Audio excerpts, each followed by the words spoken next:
हम आपको अपने पिता की बात बता रहे हैं। हमारे पिता जिस दिन हम भागे उसके 3 दिन बाद हमको पकड़ा गया। खोजबीन सब शुरू हुई तो 3 दिन बाद पकड़ा गया कि एक गोरा लड़का है वहां जंगल में देवी के मंदिर में रह रहा है।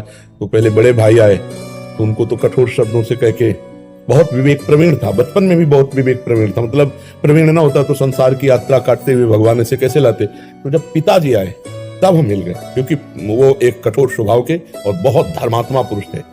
उनकी हम आंखों में कभी आंसू नहीं देखा। बहुत ही दृढ़, सर्दी गर्मी भूख प्यास सब बर्दाश्त करके संतों की सेवा करना, गृहस्थ एकदम किसान आदमी ऐसे।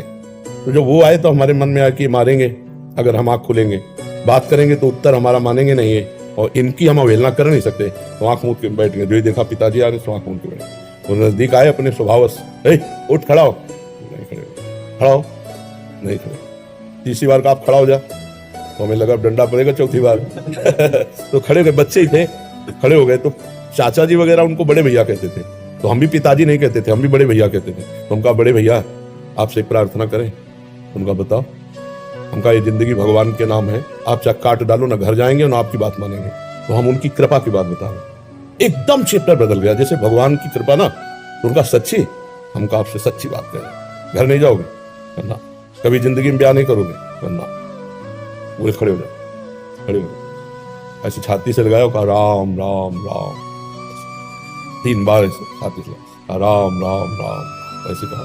तो कहा जाओ, अगर ऊसर में भी बैठोगे तो फूलों की वर्षा हो, जाओ, जिंदगी में कभी तुम्हारा कोई बाल बांका नहीं कर सकता। पर एक बात ध्यान रखना, अगर आप बाबाजी बनते हो तो हमारा आशीर्वाद, ऊसर में भी बैठोगे तो फूल बरसेंगे, और जिंदगी में कोई बाल बांका तुम्हारा नहीं कर सकता।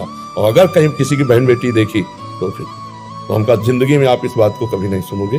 वो तो पधार गए, कई वर्ष हो गए उनको पधारे हुए, और उनका आशीर्वाद, माता पिता का आशीर्वाद भगवान का आशीर्वाद होता है।